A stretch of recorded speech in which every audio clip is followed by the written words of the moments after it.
이혼하자. 불구 와이프 간병은 못해. 15년을 함께 산 남편이 내뱉은 첫마디 말이었습니다. 사고를 당하고 4개월 만에 깨어난 지 겨우 1시간.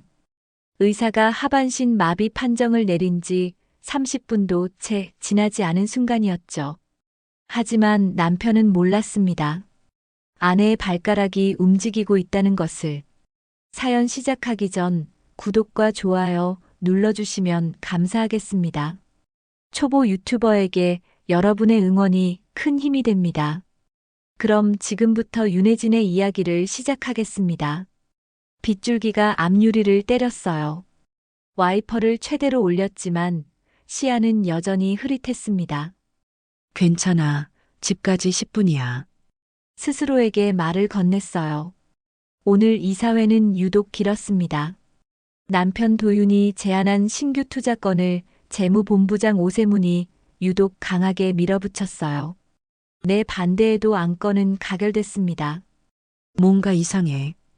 가슴속 어딘가에서 경보가 울렸어요. 하지만 피곤함이 그 불안을 덮어버렸습니다. 나는 가방 속 황금 열쇠를 무의식적으로 만지작거렸어요. 아버지가 돌아가시기 전날 밤 내 손에 쥐어준 것이었습니다. 혜진아, 이건 네 것이다. 회사의 진짜 주인을 증명할 유일한 증거야. 절대 잃어버리지 마. 아버지의 목소리가 아직도 귓가에 맴돌았어요. 터널 안은 을씨년스러울 정도로 텅 비어 있었습니다. 주황색 조명이 일정한 간격으로 차 안을 스쳐 지나갔어요. 나는 룸미러로 뒷좌석을 힐끗 봤습니다. 서류 가방 하나가 덩그러니 놓여 있었어요. 내일 아침 긴급 감사 자료였습니다. 오세문의 해외법인 거래 내역을 직접 확인하려고 경리팀에서 몰래 빼온 것이었어요. 내일이면 알게 될 거야. 누가 회사 돈을 빼돌리고 있는지. 그때였습니다. 끽. 브레이크를 밟았어요. 페달이 푹 꺼졌습니다. 심장이 멎었어요. 뭐야. 다시 한 번 있는 힘껏 밟았습니다. 아무 반응이 없었어요. 차는 점점 속도를 내며 터널 안을 질주하기 시작했습니다. 핸들을 꺾었어요. 차체는 미끄러지듯 옆으로 쏠렸습니다. 안 돼, 안 돼. 사이드 브레이크를 당겼어요. 타이어가 비명을 지르며 불꽃을 튀겼습니다. 하지만 속도는 줄지 않았어요. 터널벽이 무섭게 다가왔습니다. 꽝! 충격이었어요. 차체가 벽을 들이받으며 전복됐습니다. 유리창이 산산조각 났어요.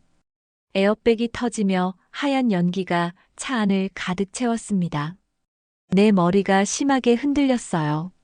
시야가 뒤집히고 귀에서는 고막이 찢어질 듯한 금소금이 울렸습니다. 철컥. 뭔가 바닥으로 떨어지는 소리가 들렸어요. 황금 열쇠였습니다. 가방에서 튕겨나온 열쇠가 깨진 유리 파편 사이로 굴러갔어요. 나는 필사적으로 손을 뻗었습니다. 손가락 끝이 차가운 금속에 닿는 순간 의식이 흐려지기 시작했어요. 안 돼. 이걸 찾으면 절대로 누군가 이 열쇠를 찾으면 안 됐습니다. 마지막 힘을 짜냈어요. 열쇠를 움켜쥐었습니다. 그리고 천천히, 아주 천천히 눈을 감았어요. 어둠이었습니다. 깊고 끝없는 어둠. 아무것도 보이지 않았어요. 아무것도 들리지 않았습니다. 다만 손가락 끝에 차가운 금속의 감촉만이 희미하게 남아 있었어요. 절대 놓치면 안 돼. 절대로. 그 생각만이 희미하게 남아 있었습니다. 그리고 긴 어둠이 시작됐어요. 얼마나 시간이 흘렀을까요? 어둠 속에서 때때로 목소리들이 들려왔습니다. 의식 없음. 혈압 떨어지고 있어요. 빨리 들 것 가져와! 내 몸이 들어 올려지는 느낌이 있었어요. 흔들렸습니다. 누군가 내 손을 만지는 느낌이 들었습니다. 뭘 이렇게 꽉 쥐고. 하지만 나는 대답할 수 없었어요. 움직일 수도 말할 수도 없었습니다. 나중에 병원에서 확인하죠. 일단 출발합니다. 사이렌 소리가 멀리서 울렸어요. 그리고 다시 어둠이 찾아왔습니다. 시간이 얼마나 흘렀는지 알 수 없었습니다. 어둠 속에서 나는 갇혀 있었어요. 하지만 완전히 사라진 건 아니었습니다. 때때로 아주 가끔씩 목소리들이 들려왔어요. 윤 대표님 상태는 어떻습니까? 혼수 상태입니다. 4개월째입니다. 깨어날 가능성은? 의사의 목소리가 들렸습니다. 얼마나 됩니까? 솔직히 말씀드리면 이 정도 기간이 지나면 깨어나기 어렵습니다. 나는 모든 것을 듣고 있었지만 반응할 수 없었습니다. 그저 어둠 속에서 듣기만 할 뿐이었어요. 윤 대표님이 사고를 당하셨다고요? 여자 목소리였어요. 낯익었습니다. 백소라, 전략기획실장. 네. 중환자실에 계세요. 혼수 상태고요. 남자 목소리. 더 낯익었어요. 도윤, 내 남편. 그럼 회사는? 소라의 목소리에 묘한 떨림이 섞여 있었어요. 일단 내가 대표 권한 대행을 맡게 될 거야. 이사회에서 승인받으면. 도윤의 목소리는 차분했습니다. 너무 차분했어요. 그 열쇠는 못 찾았어요? 아직. 사고 현장을 다시 뒤져봐야 할 것 같은데. 서두르세요. 그게 없으면 목소리가 작아졌어요. 나는 어둠 속에서 듣고 있었습니다. 말할 수도 움직일 수도 없었지만 그들의 대화 하나하나가 내 안 어딘가에 새겨졌어요. 열쇠, 회사, 대표 권한, 퍼즐 조각들이 천천히 맞춰지기 시작했습니다. 정말 괜찮을까요? 저 상태로 깨어난다면 소라의 목소리가 다시 들렸어요. 의사가 뭐래? 4개월이 고비래. 그때까지 못 깨면 식물인간이고 깨어나도 깨어나도? 하반신 마비 가능성이 높대. 척추 손상이 심각하다고 하더라고. 도윤이 말했습니다. 그럼 회사 경영은? 불가능하지. 법적 무능 판정받으면 자연스럽게 내가 승계하는 거야. 그의 목소리에는 확신이 담겨 있었어요. 황금 열쇠만 찾으면 완벽해. 오 본부장한테 사고 현장 다시 수색하라고 해. 알겠어요. 발소리가 멀어졌습니다. 나는 어둠 속에 갇혀 있었어요. 하지만 모든 것을 듣고 있었습니다. 브레이크가 말을 듣지 않았던 것. 오세문이 유독 강하게 밀어붙였던 투자건. 도윤과 소라의 차갑고 계산적인 대화. 이건 사고가 아니었어. 분노가 어둠 속에서 타올랐어요. 하지만 나는 움직일 수 없었습니다. 말할 수도 없었어요. 다만 어둠 속에서 듣고 기억하고 다짐할 뿐이었습니다. 깨어날 거야. 반드시. 그리고 너희가 원하는 걸 주지. 복수를. 그날 이후로도 매일 그들은 병실에 왔어요. 대표 승계 서류 준비 다 됐어? 네. 이사회 통과만 기다리고 있어요. 4개월이 지나면 법적으로 문제 없지? 네. 의사소견서도 받았어요. 그들은 내가 듣지 못한다고 생각했습니다. 나는 어둠 속에서 모든 것을 기억했어요. 그리고 기다렸습니다. 깨어날 그날을. 4개월째 되는 어느 날. 갑자기 빛이 보였습니다. 희미하게, 아주 희미하게. 그리고 소리도 더 선명하게 들렸어요. 윤혜진 씨, 제 말 들리세요? 손가락 움직여 보세요. 의사의 목소리였습니다. 나는 손가락을 움직이려고 애를 썼어요. 움직였습니다. 아주 조금. 반응 있어요. 의식이 돌아오고 있어요. 링거 추가하고 활력 징후 계속 체크하세요. 목소리들이 분주했어요. 나는 천천히, 아주 천천히 눈을 떴습니다. 새하얀 천장이 보였어요. 형광등 불빛이 눈부셨습니다. 윤혜진 씨, 저 보이세요? 손가락이 몇 개죠? 세 개요. 내 목소리는 쉬어 있었어요. 4개월 만에 내는 목소리였습니다. 좋아요. 의식이 돌아왔어요. 의사가 환하게 웃었습니다. 하지만 곧 그의 표정이 굳어졌어요. 윤혜진 씨, 이제 다리를 검사해야 합니다. 발가락 움직여 보실 수 있겠어요? 나는 다리를 움직이려 했습니다. 뇌는 명령을 내렸어요. 하지만 다리는 꿈쩍도 하지 않았습니다. 안 움직여요. 왜 안 움직이죠? 목소리가 떨렸어요. 의사는 조심스럽게 입을 열었습니다. 사고로 척추를 다치셨어요. 요추 1번부터 3번 사이가 골절되면서 신경이 손상됐습니다. 수술은 했지만, 하지만 뭐요? 하반신 마비입니다. 현재로서는 회복 가능성을 장담할 수 없습니다. 그 말이 떨어지는 순간 세상이 무너졌어요. 눈물이 주르륵 흘러내렸습니다. 4개월 만에 깨어났는데 다리는 움직이지 않았어요. 병실 문이 열렸습니다. 남편 도윤이 들어왔어요. 뒤로 백소라가 따라 들어왔습니다. 여보, 나는 울먹이며 남편을 불렀어요. 하지만 남편의 표정은 차가웠습니다. 깨어났구나. 그의 말투는 건조했어요. 여보, 나 무서워. 다리가 안 움직여. 나도 들었어. 남편은 창가로 걸어가 밖을 내다봤습니다. 백소라는 병실 구석에 서서 묘한 미소를 지으며 나를 바라봤어요. 윤혜진. 남편이 처음으로 내 이름을 불렀습니다. 여보도 당신도 아닌. 이혼하자. 뭐? 이혼하자고.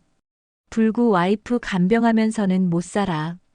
남편이 돌아서며 말했습니다. 그의 얼굴에는 짜증과 경멸이 섞여 있었어요. 무려 4개월 만에 깨어났는데 남편이 내뱉은 첫 마디는 이혼이었습니다. 하지만 그 순간 이불 아래에서 내 오른쪽 엄지발가락이 아주 미세하게 떨렸어요. 나는 느꼈습니다. 희미하게 하지만 분명하게. 당신 미쳤어? 내가 지금 어떤 상태인지 알아? 나는 떨리는 목소리로 물었습니다. 도윤은 비웃듯 웃었어요. 알아. 그러니까 하는 말이야. 당신 상태로는 더 이상 회사 경영할 수도 없잖아. 회사? 회사 경영권도 전부 나한테 넘겨. 당신이 직접 서명해야 법적으로 문제 없대. 순간 모든 게 명확해졌습니다. 이혼도 회사도 모든 게 계획된 것이었어요. 생각해봐. 당신한테 선택권은 없어. 도윤은 소라와 함께 병실을 나갔습니다. 문이 닫히는 소리가 유독 크게 들렸어요. 나는 홀로 남겨진 병실에서 천장을 바라봤습니다. 눈물이 멈추지 않았어요. 하반신은 감각이 없고 사랑했던 남편은 배신했고 평생 쌓아온 모든 것이 무너지는 순간이었죠. 하지만 나는 알고 있었습니다. 오른쪽 엄지발가락이 움직였다는 것을. 아주 미세하게 하지만 분명하게. 의사가 틀렸어. 나는 회복할 수 있어. 그날 밤 나는 혼자 조용히 시도해봤습니다. 병실 문을 확인하고 이불을 살짝 걷어냈어요. 그리고 온 정신을 발에 집중했습니다. 움직여. 제발 움직여. 오른쪽 엄지발가락에 명령을 내렸어요. 1초, 2초, 3초. 떨렸습니다. 아주 조금, 정말 조금이지만 분명히 떨렸어요. 심장이 미친 듯이 뛰기 시작했습니다. 다시 시도했어요. 이번에는 조금 더 움직였습니다. 할 수 있어. 나는 할 수 있어. 눈물이 또 흘러내렸어요. 하지만 이번에는 절망의 눈물이 아니었습니다. 희망의 눈물이었어요. 나는 간호사를 부르고 싶었습니다. 의사에게 달려가 말하고 싶었어요. 하지만 참았습니다. 입을 굳게 다물고 눈물만 흘렸어요. 왜냐하면 직감적으로 알았으니까요. 이 사실을 아무에게도 알려서는 안 된다는 것을. 특히 남편에게는 절대로. 만약 도윤이 내가 회복될 가능성을 알면 어떻게 할까요? 더 급하게 움직일 거예요. 더 강하게 압박할 거고, 어쩌면 더 위험한 일을 저지를지도 몰랐습니다. 완벽하게 회복할 때까지 아무에게도 들키면 안 돼. 나는 깊은 숨을 들이마셨습니다. 그리고 결심했어요. 도윤과 소라를 속이겠다고. 마비 환자 연기를 완벽하게 해내겠다고. 그들이 방심하게 만들겠다고. 다음 날 아침 도윤이 다시 병실에 왔습니다. 이번에는 변호사와 함께였어요. 이수진 씨, 저는 법무법인 정상의 김태욱 변호사입니다. 50대 중반의 마른 남자가 서류 가방을 들고 내 침대 옆에 섰어요. 이혼 합의서와 경영권 이양 동의서를 가져왔습니다. 변호사는 서류들을 테이블에 펼쳤습니다. 나는 서류들을 바라봤어요. 도윤은 창가에 서서 나를 내려다봤습니다. 서명하면 위자료 3억 챙겨줄게. 그 돈으로 좋은 요양병원 알아봐. 요양병원? 흥. 넌 이제 평생 누워 있어야 할 테니까. 도윤의 목소리는 차갑고 단호했어요. 나는 그의 눈을 바라봤습니다. 한때 사랑했던 그 눈이 이제는 낯설기만 했어요. 지금 서명하는 게 최선일까? 머릿속이 복잡했습니다. 하지만 답은 명확했어요. 지금 버티면 도윤은 더 강경하게 나올 겁니다. 법적 다툼까지 가면 내 회복에 집중할 시간을 빼앗길 거예요. 무엇보다 그들을 완전히 방심하게 만들어야 했습니다. 펜 주세요. 내 말에 도윤의 눈이 빛났습니다. 변호사가 펜을 건넸어요. 나는 떨리는 손으로 펜을 잡았습니다. 떨림은 연기였어요. 실제로는 분노로 이를 악물고 있었지만 겉으로는 무너진 여자를 완벽하게 연기했습니다. 첫 번째 서류에 서명했어요. 윤혜진. 두 번째, 세 번째. 모든 서류에 차례로 서명이 들어갔습니다. 마지막 서류에 서명을 마치는 순간 도윤의 입가에 환한 미소가 번졌어요. 현명한 선택이야. 그의 목소리에는 승리감이 가득했습니다. 3일 내로 법원에 제출하겠습니다. 일주일 후면 모든 절차가 완료됩니다. 변호사가 서류를 가방에 넣으며 말했어요. 위자료는 언제 받나요? 나는 힘없이 물었습니다. 이혼 확정되면 바로 줄게. 도윤이 대답했어요. 그 돈으로 좋은 요양병원 알아봐. 여기보다 시설 좋은 데 많아. 요양병원. 나를 완전히 격리시키겠다는 뜻이었습니다. 도윤은 더 이상 머물지 않고 변호사와 함께 병실을 나갔어요. 문이 닫히는 순간 내 표정이 변했습니다. 무너진 여자의 얼굴에서 차가운 전사의 얼굴로. 기다려. 반드시 되찾을 거야. 그날 오후 물리치료사가 왔습니다. 안녕하세요. 물리치료사 최무석입니다. 40대 초반쯤 돼 보이는 남자였어요.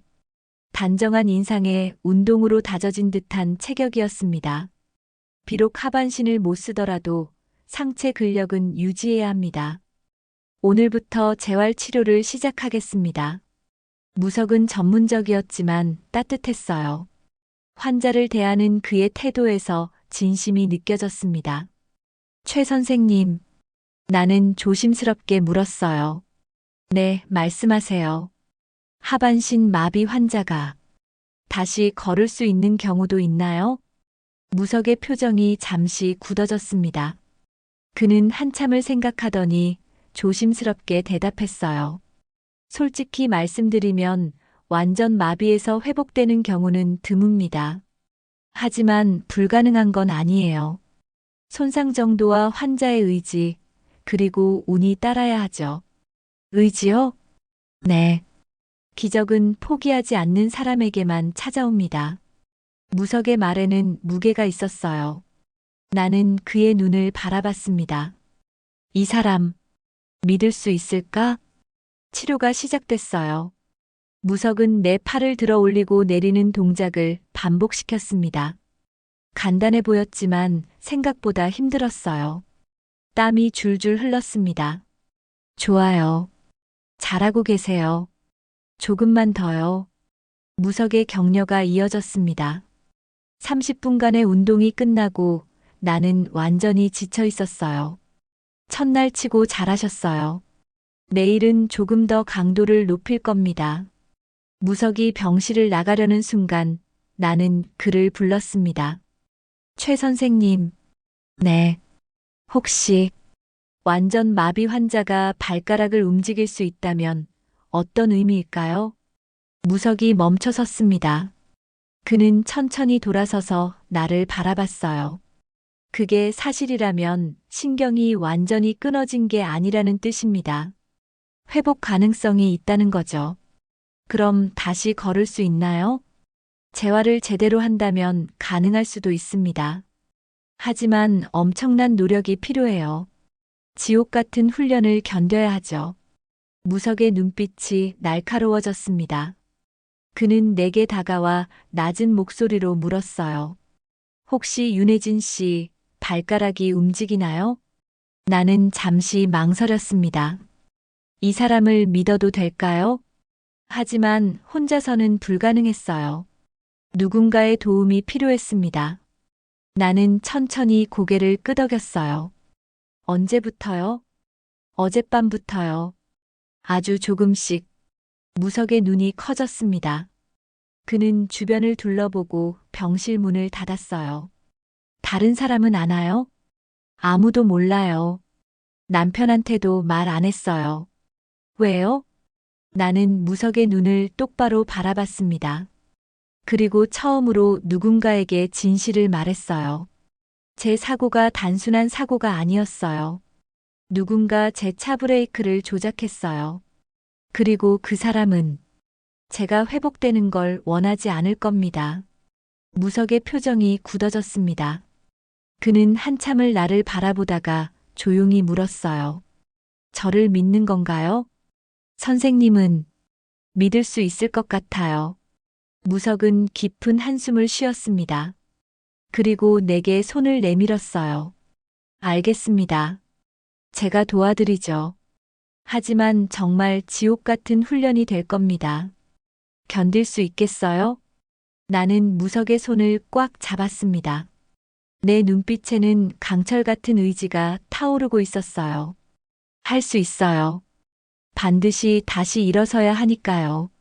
두 사람의 손이 맞잡혔습니다. 그것은 비밀 동맹의 시작이었어요. 내 복수는 이제 진짜로 시작되는 거였습니다. 그날 밤 무석은 새벽 5시에 오겠다고 약속했어요. 아무도 없을 때 비밀 훈련을 시작할 겁니다. 준비하세요. 나는 고개를 끄덕였습니다. 창밖을 바라봤어요. 별이 반짝이고 있었습니다. 4개월간의 어둠에서 깨어났어요. 그리고 이제 다시 일어서야 했습니다. 도유는 몰랐습니다. 자신이 깨운 것이 무너진 여자가 아니라 복수에 불타는 전사라는 것을. 기다려. 모든 걸 되찾을 거야. 나는 오른손을 들어 올렸습니다. 그리고 주먹을 꽉 쥐었어요. 시작이었습니다. 진짜 싸움의 시작. 새벽 5시. 병실은 아직 어둠에 잠겨 있었습니다. 복도에서 간호사들의 발소리가 희미하게 들렸지만 내 병실은 고요했어요. 나는 이미 깨어 있었습니다. 오늘부터 시작이었어요.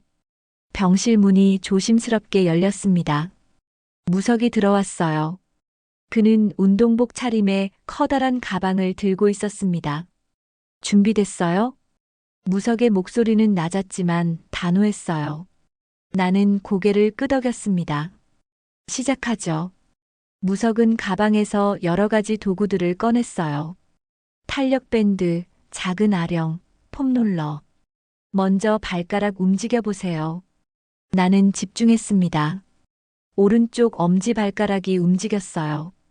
어제보다 조금 더 빨랐습니다.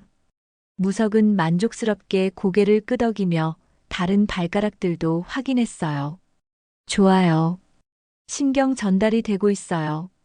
하지만 근육이 너무 약해졌습니다. 이틀 동안 안 쓴 것만으로도 근육이 빠지기 시작했죠. 무석은 내 종아리를 눌러봤습니다. 감각은요? 아직 없어요. 그럴 거예요. 운동신경이 먼저 돌아오고 감각신경은 나중에 회복됩니다. 포기하지 마세요. 무석은 내 다리를 들어 올렸어요. 그리고 천천히 구부렸다 펴기를 반복했습니다. 내 다리가 마치 다른 사람의 다리처럼 느껴졌어요.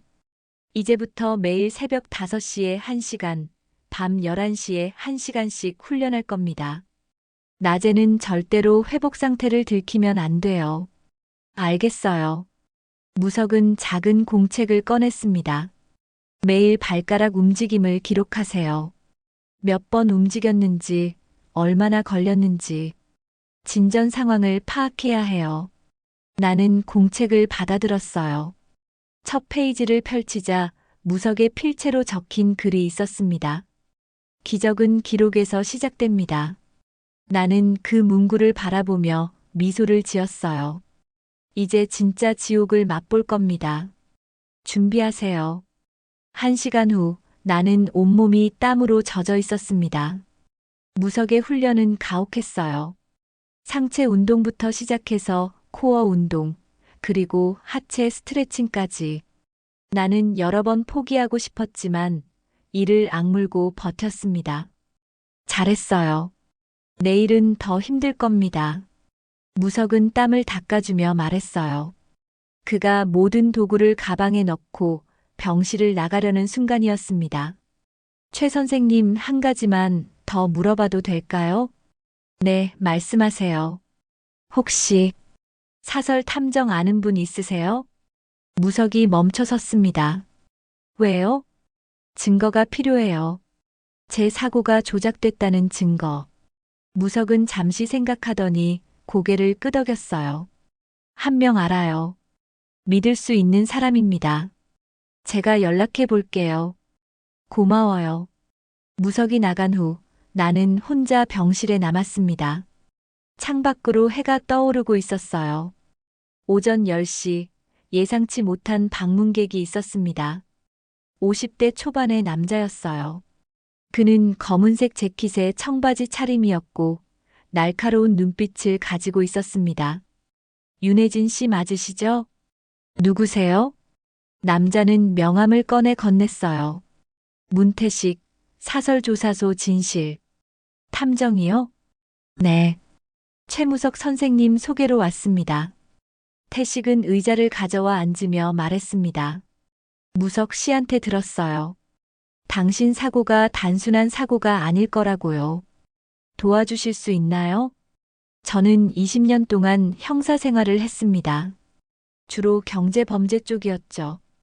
대기업 비리, 권력형 범죄 같은 거 파헤치는 게 제 특기였어요. 태식의 목소리는 거칠었지만 믿음직했습니다. 그러다가 너무 큰 걸 건드렸어요. 재벌과 정치인이 결탁한 부정 입찰건이었죠. 수사하려고 했는데 위에서 막았어요. 제가 버텼더니 좌천당했죠. 그래서 탐정이 되신 거예요? 네. 형사는 못하지만 진실을 찾는 건 계속할 수 있으니까요. 태식은 나를 똑바로 바라봤습니다. 당신 남편에 대해 조사 좀 해봤어요. 강도윤 50살. 명문대 출신이지만 사업 경험은 전무. 당신과 결혼하면서 한빛홀딩스 공동대표 자리에 앉았죠. 어떻게 그렇게 빨리? 제 직업이 탐정이니까요. 태식은 태블릿을 꺼내 내게 보여줬습니다. 화면에는 도윤과 소라가 고급 레스토랑에서 식사하는 사진이 있었어요. 이건 한 달 전 사진입니다. 당신 사고 나기 20일 전이에요. 나는 사진을 바라봤습니다. 도윤과 소라는 마주보고 웃고 있었어요. 테이블 위에는 샴페인 잔이 놓여 있었습니다. 불륜 관계는 최소 3개월 전부터 시작된 것 같아요. 여러 곳에서 목격됐거든요. 호텔, 골프장, 심지어 해외여행도 함께 다녀왔어요. 태식은 사진을 넘겼습니다. 더 많은 증거 사진들이 나타났어요. 분노가 치밀어 올랐습니다. 그리고 백소라에 대해서도 조사했습니다. 태식의 목소리가 낮아졌어요. 이 여자 5년 전에 결혼했었어요. 남편은 중견 제약회사 이사였죠. 그런데 결혼 3년 후에 남편이 갑자기 사망했습니다. 어떻게요? 음주운전 사고로 발표됐어요. 하지만 의문점이 많았죠. 남편은 술을 거의 안 마시는 사람이었거든요. 유가족들이 재조사 요구했지만 경찰은 단순 사고로 결론 냈어요. 내 등에 소름이 돋았습니다. 그리고 백소라는 보험금 5억을 받았어요. 그 돈으로 사업 시작했는데 실패했죠. 지금은 거의 파산 상태예요. 그럼, 설마, 네. 제가 보기엔 백소라는 돈을 노리고 당신 남편에게 접근한 겁니다. 그리고 당신은 그들의 방해물이었죠. 태식은 태블릿을 덮으며 말했습니다. 당신 차 사고 저는 브레이크 조작으로 봅니다. 하지만 증명하려면 증거가 필요해요. 사고 차량은 어디 있나요? 폐차장에 있을 거예요. 찾아보겠습니다. 그리고 당신 남편 주변을 더 파헤쳐보죠. 그가 누구를 만나는지, 무슨 일을 하는지. 태식은 일어서며 내 손을 잡았습니다. 당신은 회복에만 집중하세요. 증거는 제가 찾아낼 테니까요. 태식이 나간 후 나는 혼자 생각에 잠겼어요. 소라의 전 남편 의문사. 그렇다면 내 사고도 그녀가 계획한 걸까요? 오후 3시 도윤이 다시 병실에 왔습니다. 이번에는 혼자였어요. 혜진아. 그가 처음으로 내 이름을 부드럽게 불렀습니다. 뭐예요? 내 목소리는 차갑게 나왔어요. 아버지가 남긴 황금 열쇠 말이야. 그게 정말 금고 열쇠 맞지? 순간 긴장했습니다. 하지만 표정을 관리했어요. 왜요? 궁금해서. 금고가 어디 있는지 알아? 몰라요. 아버지가 말씀 안 하셨어요. 거짓말이었습니다. 나는 알고 있었어요. 아버지는 돌아가시기 전에 말씀하셨습니다. 혜진아, 회사 사장실 벽면 그림 뒤에 금고가 있다. 하지만 황금 열쇠로는 열리지 않아. 진짜 열쇠는 따로 있단다. 아버지는 2개의 열쇠를 만드셨어요. 하나는 가짜, 하나는 진짜. 가짜는 내 목에 걸어주시고 진짜는 외부 은행 금고에 보관하셨습니다. 정말 몰라. 도윤이 다시 물었어요. 정말이요. 알았으면 진작 말했겠죠. 도윤은 못마땅한 표정을 지었지만 더 이상 묻지 않았습니다. 그럼 됐어. 요양병원은 다음 주 월요일로 정했어. 준비해. 벌써요? 응. 이곳 병원비도 만만치 않아. 빨리 옮기는 게 좋아. 도윤은 더 이상 말하지 않고 병실을 나갔습니다. 나는 창밖을 바라봤어요. 다음 주 월요일. 겨우 일주일밖에 없어. 그 안에 최대한 회복해야 했습니다. 그날 밤 11시 무석이 다시 왔어요. 오늘은 무릎을 시도해 봅시다. 1시간 동안 나는 지옥 같은 훈련을 했습니다. 무릎은 아직 움직이지 않았어요. 하지만 발목은 이제 10도까지 구부릴 수 있었습니다. 잘하고 있어요. 내일은 더 나아질 겁니다. 무석이 나가고 나는 공책에 오늘의 기록을 남겼어요. 이틀째. 발목 10도 굴곡 성공. 무릎은 아직. 일주일 안에 일어서야 함. 나는 공책을 덮고 천장을 바라봤습니다. 적들은 강했고 시간은 부족했어요. 하지만 포기할 수는 없었습니다. 그때 핸드폰에 문자가 왔습니다. 모르는 번호였어요. 조심하세요. 당신을 지켜보는 사람이 있어요. 내 등에 소름이 돋았습니다. 누가 보낸 걸까요? 적인가요? 아니면 아군인가요? 나는 문자를 지우려다 멈췄습니다. 번호를 저장했어요. 언젠가 필요할지도 모르니까요. 창밖에는 비가 내리기 시작했습니다. 빗소리가 창문을 두드렸어요. 나는 비를 바라보며 다짐했습니다. 다시는 넘어지지 않을 거야. 다시는 당하지 않을 거야. 내 눈빛은 빗속에서도 흔들리지 않았습니다. 강철처럼 단단하고 불꽃처럼 뜨거웠어요. 일주일. 그 안에 반드시 일어서야 했습니다. 그리고 모든 것을 되찾아야 했어요. 나는 다시 한번 발목을 움직여 봤습니다. 이제는 의지만으로도 움직였어요. 작은 기적이 계속되고 있었습니다. 하지만 나는 몰랐어요. 병실 복도 끝에서 누군가 내 병실을 지켜보고 있다는 것을. 그림자 같은 사람이 핸드폰으로 누군가에게 전화를 걸고 있었습니다. 목표물 상태 확인했습니다. 다음 주 월요일 요양병원 이송 예정입니다. 어둠 속에서 속삭이는 목소리. 새로운 위협이 다가오고 있었습니다. 사흘째 되는 날 새벽이었습니다. 나는 무석이 오기 전에 혼자 발가락을 움직여 보고 있었어요. 오른쪽은 이제 자유롭게 움직였습니다. 왼쪽도 점점 나아지고 있었어요. 조금씩, 조금씩 돌아오고 있어. 병실 문이 열렸습니다. 무석이 들어왔어요. 하지만 오늘은 표정이 심각했습니다. 무슨 일 있어요? 어젯밤에 이상한 사람을 또 봤어요. 당신 병실 앞을 서성이더니 제가 다가가자 급히 사라졌어요. 가슴이 철렁했습니다. 누가 보낸 걸까요? 아마 당신 남편일 겁니다. 당신 상태를 감시하려고요. 무석은 가방을 열며 말을 이었어요. 더 조심해야 해요. 낮에는 완벽하게 마비 환자를 연기해야 합니다. 간호사 앞에서도 의사 앞에서도 절대 들키면 안 돼요. 알겠어요. 훈련이 시작됐습니다. 오늘은 평소보다 더 힘들었어요. 무석은 내 허벅지에 전기 자극을 주며 근육을 깨웠습니다. 신음이 터져 나올 뻔했지만 이를 악물고 참았어요. 조금만 더요. 근육이 반응하고 있어요. 땀이 온몸을 적셨습니다. 1시간 후 나는 탈진 직전이었어요. 오늘은 여기까지 하죠. 잘 참으셨어요. 무석이 수건으로 내 땀을 닦아주며 말했습니다. 그 순간 어머니 생각이 났어요. 어렸을 적 아플 때마다 이렇게 이마를 닦아주시던 어머니. 어머니가 살아계셨으면 나도 모르게 중얼거렸습니다. 무석이 손을 멈췄어요. 어머님이 돌아가셨나요? 네. 제가 25살 때 교통사고로요. 목이 메었습니다. 그때 아버지가 말씀하셨어요.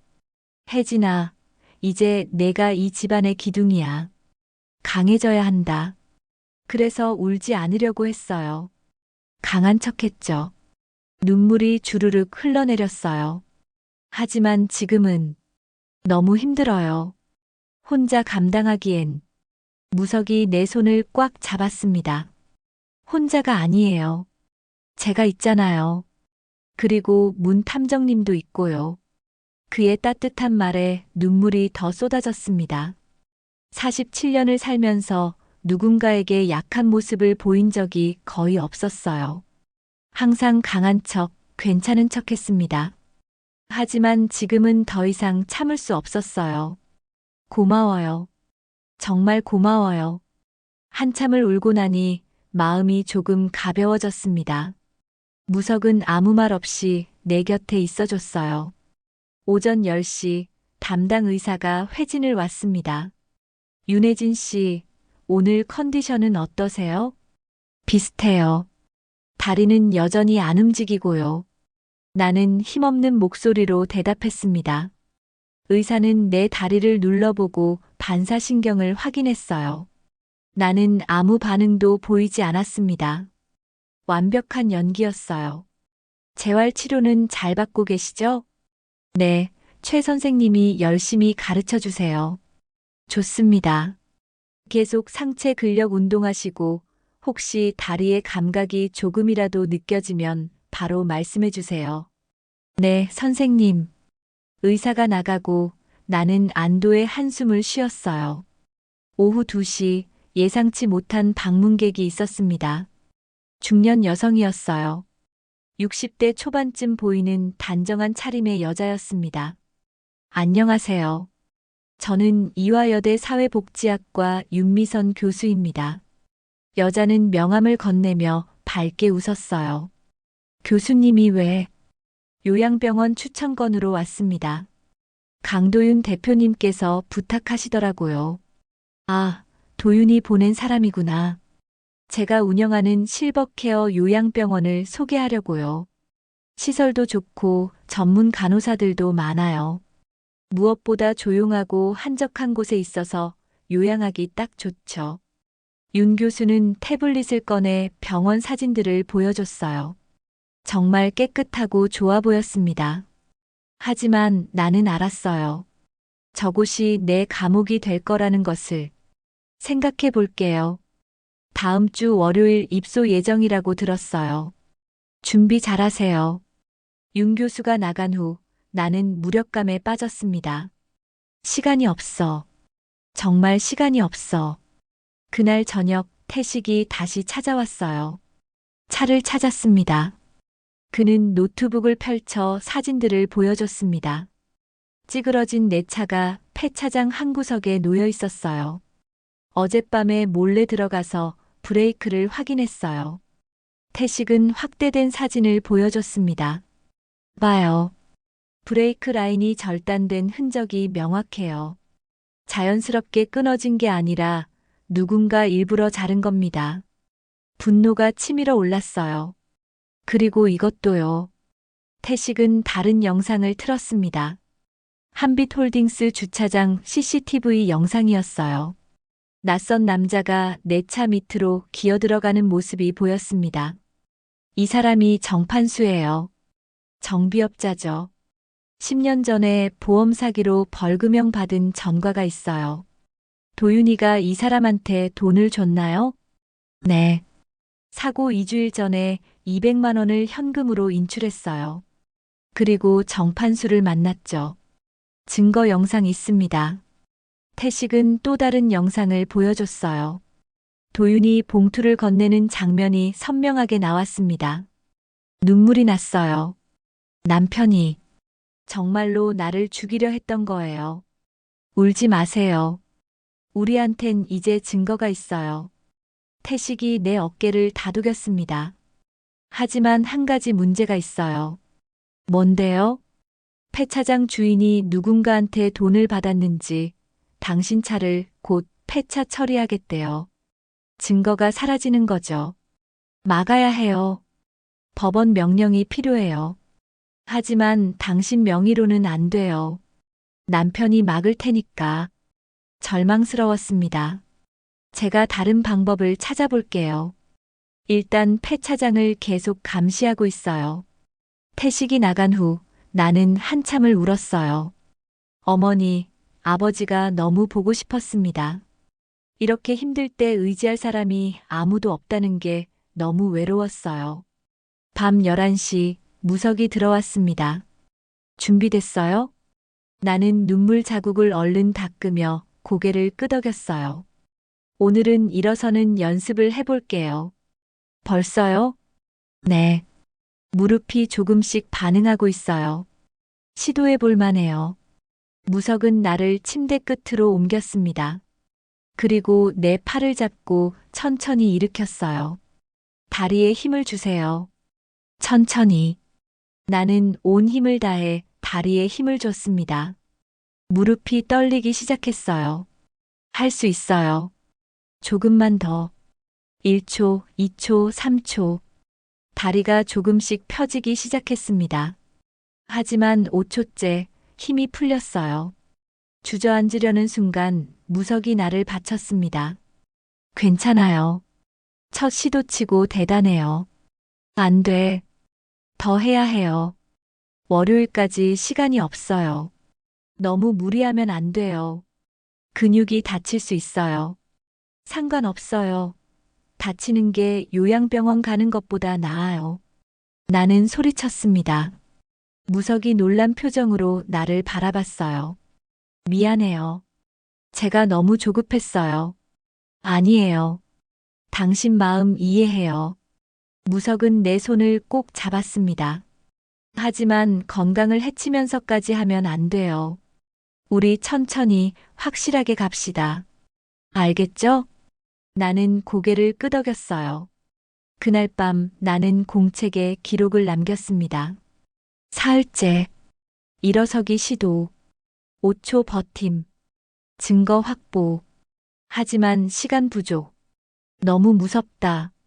마지막 줄을 쓰면서 눈물이 떨어졌어요. 공책에 눈물 자국이 번졌습니다. 창밖을 바라봤어요.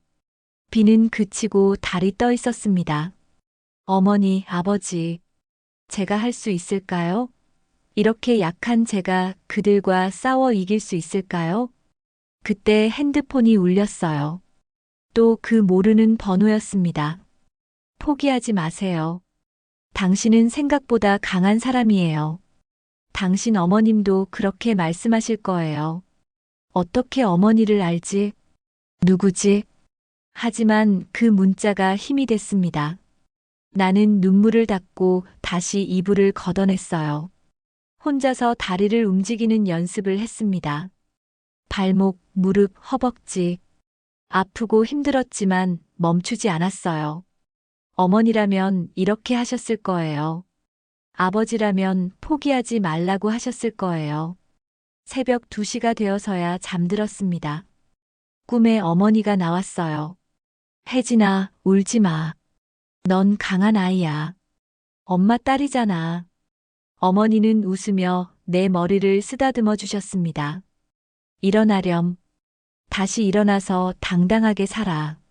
눈을 뜨니 아침이었어요. 눈가가 촉촉했습니다. 하지만 마음은 한결 가벼웠어요. 그래. 나는 할 수 있어. 반드시 일어설 거야. 오늘도 싸움은 계속됐습니다. 나흘째 되는 날 아침이었습니다. 간호사가 아침 식사를 가져왔어요. 윤혜진 씨, 오늘 컨디션은 어떠세요? 비슷해요. 다리는 여전히. 나는 힘없이 대답했습니다.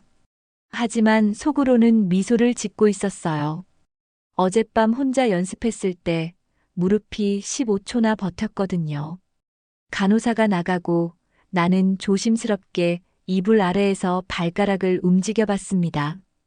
이제는 10개의 발가락이 모두 자유롭게 움직였어요. 조금씩 가까워지고 있어. 오전 11시 도윤이 병실에 들어왔습니다. 이번에는 소라와 함께였어요. 혜진아, 오늘 집에 들렀다 왔어. 도윤의 목소리는 들떠 있었습니다. 우리 집 서재에 있던 금고 말이야. 열어봤어. 내 심장이 쿵 내려앉았어요. 황금 열쇠로 열었어.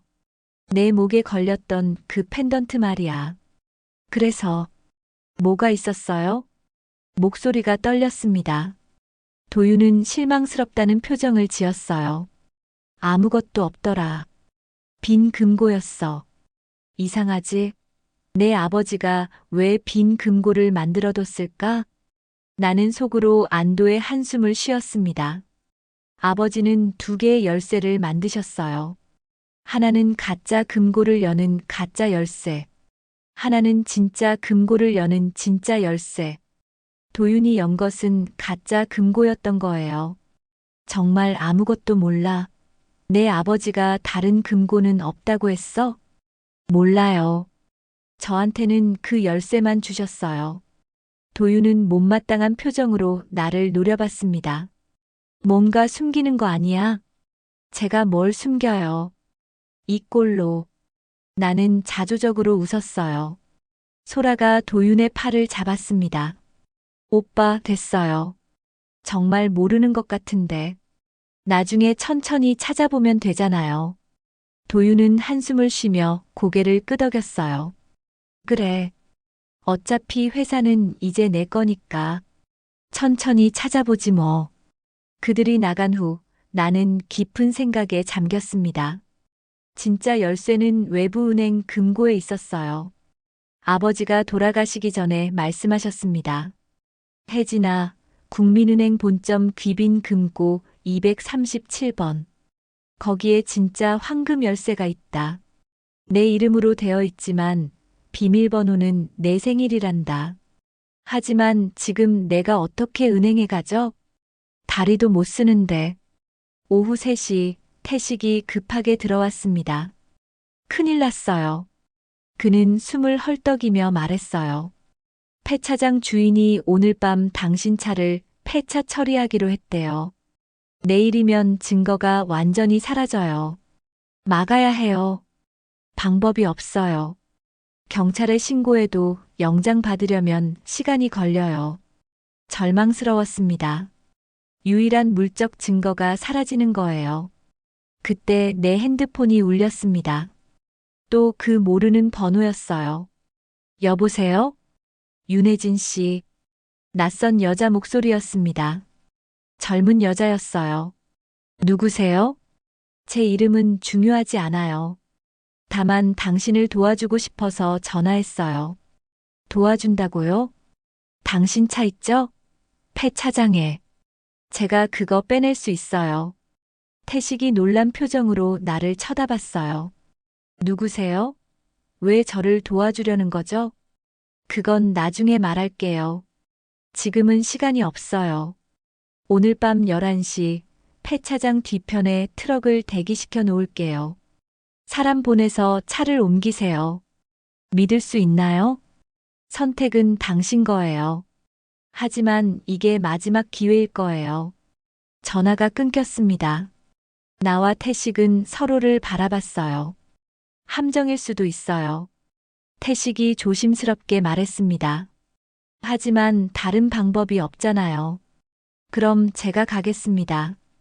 혹시 모르니까 경찰에 미리 연락해 두고요. 조심하세요. 제발. 태식이 나간 후 나는 불안한 마음으로 시계만 바라봤어요. 밤 11시가 되자 핸드폰을 꺼내 들었습니다. 태식한테 문자가 왔어요. 도착했습니다. 정말 트럭이 있네요. 지금 차 옮기는 중입니다. 10분 후. 성공했습니다. 차 확보했어요. 안전한 곳으로 옮기겠습니다. 안도의 한숨이 나왔어요. 하지만 궁금했습니다. 대체 누가 나를 돕는 걸까요? 그날 밤 나는 잠을 이룰 수 없었어요. 새벽 2시쯤 또 문자가 왔습니다. 그 모르는 번호였어요. 차는 안전하게 옮겼어요. 윤혜진 씨, 포기하지 마세요. 당신만 할 수 있는 일이에요. 저도 그들 때문에 소중한 사람을 잃었어요. 함께 싸워요. 누구지? 소중한 사람을 잃었다고? 혹시 소라의 전 남편 가족? 잠이 오지 않아 공책을 펼쳤어요. 나흘째. 무릎 15초 버팀. 차 증거 확보. 정체 모를 조력자. 진짜 황금 열쇠는 아직 비밀. 월요일까지 3일 남음. 마지막 줄을 쓰면서 손이 떨렸습니다. 3일. 겨우 3일밖에 남지 않았어요. 다음 날 새벽 무석이 평소보다 일찍 왔습니다. 오늘은 특별 훈련이에요. 그는 진지한 표정이었어요. 3일 안에 일어서려면 강도를 더 높여야 해요. 아플 겁니다. 견딜 수 있겠어요? 할 수 있어요. 무석은 고개를 끄덕이고 훈련을 시작했습니다. 이번에는 정말 지옥이었어요. 전기 자극의 강도가 세졌고 운동 시간도 2배로 늘었습니다. 비명이 목구멍까지 차올랐지만 꾹 참았어요. 조금만 더. 거의 다 왔어요. 무석의 목소리가 들렸습니다. 2시간 후 나는 완전히 탈진해 있었어요. 온몸이 땀으로 범벅이었고 근육은 비명을 지르고 있었습니다. 이제 다시 일어서 봅시다. 무석이 나를 침대 끝으로 옮겼어요. 준비됐어요? 나는 고개를 끄덕였습니다. 무석이 내 팔을 잡고 천천히 일으켰어요. 다리에 힘을 주세요. 나는 온 힘을 다해 다리에 힘을 줬습니다. 무릎이 떨렸어요. 하지만 이번에는 달랐습니다. 5초, 10초, 15초. 할 수 있어요. 계속 버티세요. 20초, 25초, 30초. 됐어요. 무석이 환호했습니다. 30초를 버텼어요. 나는 주저앉으며 울음을 터뜨렸습니다. 했어요. 기쁨의 눈물이었어요. 무석도 눈시울이 붉어졌습니다. 대단해요. 정말 대단해요. 하지만 기쁨도 잠시, 무석의 표정이 다시 진지해졌어요. 이제 걷는 연습을 해야 해요.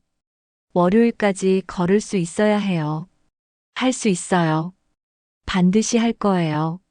그날 오후 태식이 좋은 소식을 가지고 왔습니다. 차량 정밀 감정 결과 나왔어요. 그는 서류를 펼쳐 보여줬어요.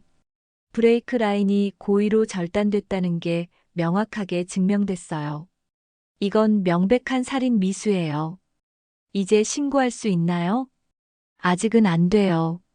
더 확실한 증거가 필요해요. 정판수의 자백이나 당신 남편이 지시했다는 직접적인 증거요. 어떻게 구하죠? 태식은 잠시 생각하더니 말했어요. 정판수를 압박해 볼게요. 전과자라 경찰 조사만 들어가도 떨 거예요. 자백을 받아낼 수 있을 겁니다. 위험하지 않을까요? 제가 20년 형사 생활 한 사람이에요. 걱정 마세요. 태식이 나간 후 나는 창밖을 바라봤습니다. 월요일이 이틀 앞으로 다가왔어요. 그날 밤 무석과의 훈련은 더욱 가혹했습니다. 이제 한 걸음 떼어봅시다. 무석이 내 팔을 잡고 말했어요. 천천히. 왼발부터. 나는 온 정신을 집중했습니다. 왼발을 들어 올렸어요. 떨렸지만 버텼습니다.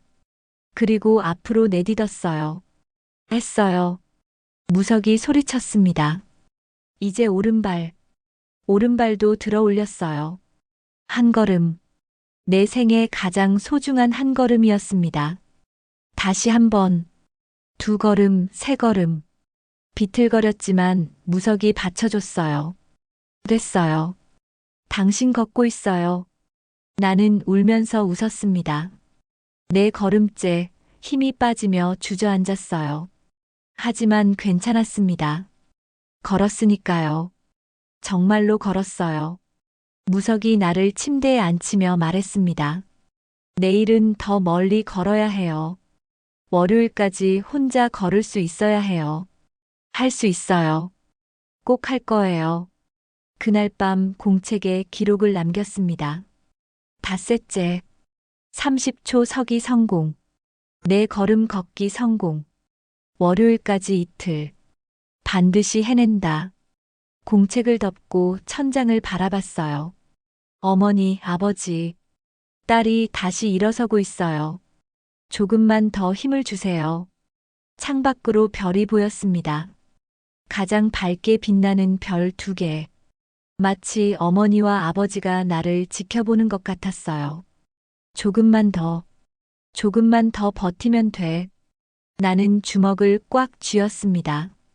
월요일은 이제 이틀 앞이었어요. 그날 나는 반드시 걸어서 그들 앞에 서 있을 거예요. 당당하게. 월요일 아침이 밝았습니다. 요양병원으로 떠나야 하는 날이었어요. 하지만 나는 준비가 되어 있었습니다. 새벽 5시 마지막 훈련이 시작됐어요. 오늘이에요. 오늘 해내야 해요. 무석이 진지하게 말했습니다.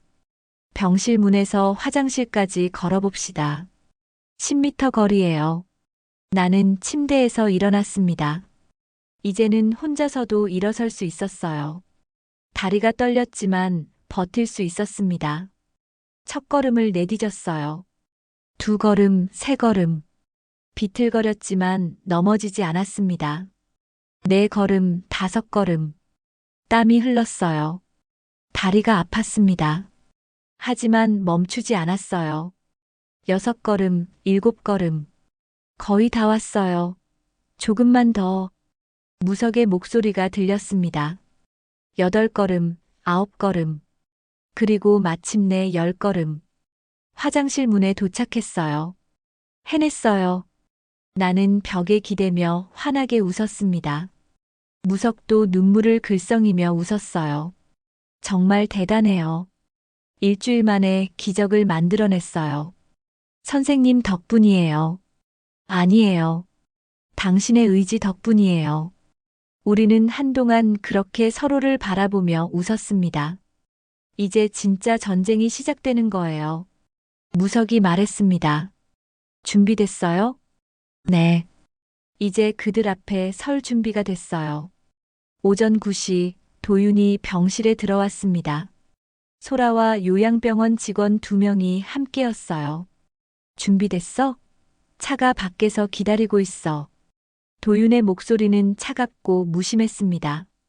나는 침대에 누워 그를 바라봤어요. 잠깐만요. 할 말이 있어요. 뭔데? 빨리 해. 시간 없어. 회사는 잘 돌아가고 있어요? 도윤의 눈빛이 변했습니다. 왜? 아직도 회사 생각해? 이제 내 회사 아니야. 그래도 아버지가 평생 키운 회사잖아요. 궁금해서요. 잘 돌아가. 나한테 맡기면 더 크게 키울 거야. 도윤은 자신만만하게 말했어요. 참, 오늘 오후에 임시 주주총회가 있어. 공식적으로 내가 단독 대표로 선임되는 자리지. 그렇구나. 나는 힘없이 대답했습니다. 그럼 가자. 더 이상 할 말 없지? 요양병원 직원들이 휠체어를 밀고 들어왔어요. 이수진 씨, 타실까요? 그 순간이었습니다. 잠깐만요. 나는 침대에서 상체를 일으켰어요. 도윤이 짜증스럽게 쳐다봤습니다. 뭐 또? 혼자 할 수 있어요. 뭘? 휠체어에 타는 거요. 혼자 할 수 있어요. 나는 이불을 걷어내고 다리를 침대 밖으로 내렸습니다. 요양병원 직원들이 당황한 표정을 지었어요. 윤혜진 씨, 위험해요. 도와드릴게요. 괜찮아요. 나는 침대 가장자리를 잡았습니다. 그리고 천천히, 아주 천천히 일어섰어요. 도윤의 얼굴이 굳어졌습니다. 뭐 하는 거야? 소라가 놀라서 뒤로 물러섰어요. 나는 한 걸음 내디뎠습니다.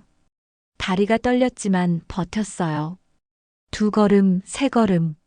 이럴 수가. 요양병원 직원이 중얼거렸습니다. 4걸음, 5걸음. 나는 도윤 앞까지 걸어갔어요. 그리고 그의 눈을 똑바로 바라봤습니다. 놀랐어요? 도윤의 얼굴이 창백해졌습니다. 어떻게? 의사가 평생 못 걷는다고. 의사가 틀렸나 봐요. 아니면 내가 너무 강했거나. 나는 차갑게 미소 지었어요. 그리고 오늘 오후 주주총회요. 나도 갈 거예요. 뭐? 내가 직접 가서 볼 거예요. 당신이 어떻게 내 회사를 차지하는지. 도윤은 말문이 막혔습니다. 소라가 황급히 그의 팔을 잡았어요. 오빠, 일단 나가요. 주주총회 준비해야죠. 그들은 서둘러 병실을 나갔습니다. 요양병원 직원들도 어리둥절한 표정으로 따라 나갔어요. 문이 닫히는 순간 나는 주저앉았습니다. 무석이 재빨리 나를 받쳤어요. 괜찮아요? 네. 다리가 후들거리지만 괜찮아요. 나는 웃으며 눈물을 닦았습니다. 맞죠? 그들 얼굴 완벽했어요. 정말 완벽했어요. 오후 2시 한빛홀딩스 본사 대회의실. 나는 무석과 태식과 함께 건물에 들어섰습니다. 직원들이 나를 보고 깜짝 놀랐어요. 네, 대표님. 안녕하세요. 오랜만이네요. 나는 밝게 인사했습니다. 걸으세요? 하반신 마비라고 들었는데. 기적이 일어났어요. 엘리베이터를 타고 7층으로 올라갔습니다. 대회의실 앞에서 나는 깊은 숨을 들이마셨어요. 준비됐어요? 태식이 물었습니다. 네. 이제 진실을 밝힐 시간이에요. 문을 열고 들어갔습니다. 회의실에는 이미 주주들과 이사들이 모여 있었어요. 도윤은 상석에 앉아 서류를 정리하고 있었습니다. 문이 열리는 소리에 그가 고개를 들었어요. 나를 보는 순간 얼굴이 새하얗게 질렸습니다. 윤혜진? 회의실이 순식간에 술렁였어요. 대표님이 걸으세요? 어떻게 된 거죠? 나는 천천히 걸어 들어갔습니다. 모든 시선이 나에게 쏠렸어요. 회의 테이블 가장 끝까지 걸어가 섰습니다. 안녕하세요, 여러분. 오랜만입니다. 내 목소리는 또렷하고 단호했어요. 도윤이 벌떡 일어섰습니다. 지금 뭐 하는 거야? 넌 요양병원 가기로 했잖아. 계획이 바뀌었어요. 제가 직접 이 자리에 참석하기로요. 의사가 평생 못 걷는다고 했어. 의사가 틀렸나 봐요. 나는 차갑게 웃었습니다. 아니면 누군가 제가 걷지 못하기를 바랐거나요. 회의실이 조용해졌어요. 무슨 소리야? 강도윤 대표. 나는 그의 이름을 정확하게 불렀습니다. 제 사고가 정말 사고였을까요? 도윤의 눈빛이 흔들렸습니다. 무슨 말을? 4개월 전 저는 터널에서 사고를 당했어요. 브레이크가 작동하지 않았죠. 나는 회의실을 둘러보며 말을 이었어요. 그런데 이상한 게 있어요. 사고 2주일 전 우리 회사 주차장에 낯선 남자가 제 차 밑으로 기어 들어갔더라고요. 태식이 앞으로 나와 노트북을 프로젝터에 연결했습니다. 화면에 CCTV 영상이 떴어요. 정판수가 내 차 밑으로 기어 들어가는 장면이었습니다. 이 사람은 정판수 정비업자예요. 10년 전 보험 사기 전과가 있는 사람이죠. 회의실이 웅성거렸습니다. 그리고 이건 그 사람이 제 차 브레이크를 조작하는 장면이에요. 다음 영상이 재생됐습니다. 브레이크 라인을 자르는 모습이 선명하게 나왔어요. 거짓말이야. 도윤이 소리쳤습니다. 조작된 영상이야. 조작이 아니에요. 전문가 감정까지 받았어요. 태식이 서류를 꺼내 테이블에 펼쳤습니다. 차량 정밀 감정 결과서예요. 브레이크 라인이 고의로 절단됐다고 명시되어 있어요. 이사들이 서류를 돌려보기 시작했어요. 그리고 더 흥미로운 게 있어요. 나는 도윤을 똑바로 바라봤습니다. 사고 2주일 전 당신은 200만 원을 현금으로 인출했어요. 그리고 정판수를 만났죠. 다른 영상이 재생됐습니다. 도윤이 정비소에서 봉투를 건네는 장면이었어요. 아니야. 그건 정비비였어. 200만 원짜리 정비요? 무슨 정비가 그렇게 비싸죠? 도윤은 대답하지 못했습니다. 소라가 일어나 문 쪽으로 가려고 했어요. 백소라 실장도 앉으세요. 내 목소리에 소라가 멈춰 섰습니다. 당신 얘기도 해야 하니까요. 소라의 얼굴이 하얗게 질렸어요. 백소라 실장, 5년 전에 결혼하셨죠? 남편은 제약회사 이사였고요. 그게 무슨 상관이에요? 그런데 3년 후에 남편이 갑자기 사망했어요. 음주운전 사고로요. 태식이 다른 자료를 화면에 띄웠습니다. 하지만 유가족들은 의문을 제기했어요. 남편은 술을 거의 안 마시는 사람이었거든요. 소라가 뒤로 물러섰어요. 그리고 당신은 보험금 5억을 받았죠. 그 돈은 지금 어디 갔나요? 그건 사업에 실패한 사업이요? 그래서 지금 빚더미에 앉아 있는 거죠? 회의실이 충격에 빠졌습니다. 그래서 당신은 다시 돈이 필요했어요. 그리고 강도윤 대표를 만났죠. 나는 천천히 도윤에게 다가갔습니다. 당신들은 계획했어요. 나를 제거하고 회사를 차지하려고. 증거 없는 헛소리야. 도윤이 소리쳤습니다. 그때 회의실 문이 열렸어요. 정판수가 경찰과 함께 들어왔습니다. 그의 손에는 수갑이 채워져 있었어요. 저 사람이요? 도윤이 떨리는 목소리로 물었습니다. 경찰이 말했어요. 정판수 씨, 어제 자백했습니다. 강도윤 씨의 지시로 윤혜진 대표님의 차량 브레이크를 조작했다고요. 회의실이 경악에 휩싸였습니다. 도윤은 주저앉았어요. 아니야. 소라는 벽에 기대서서 떨고 있었습니다. 강도윤 씨, 백소라 씨, 살인 미수 및 배임 혐의로 동행하셔야겠습니다. 경찰이 수갑을 꺼냈어요. 잠깐. 도윤이 소리쳤습니다. 그는 나를 바라봤어요. 혜진아, 미안해. 정말 미안해. 미안하다고요? 나는 차갑게 웃었습니다. 당신은 15년을 함께 산 아내를 죽이려 했어요. 그리고 지금 미안하다고요? 눈물이 흘렀습니다. 하지만 슬픔의 눈물이 아니었어요. 분노의 눈물이었습니다. 이제 끝이에요. 당신의 모든 것이 끝났어요. 경찰이 도윤과 소라에게 수갑을 채웠습니다. 그들은 끌려나갔어요. 회의실이 조용해졌습니다. 나는 상석으로 걸어갔어요.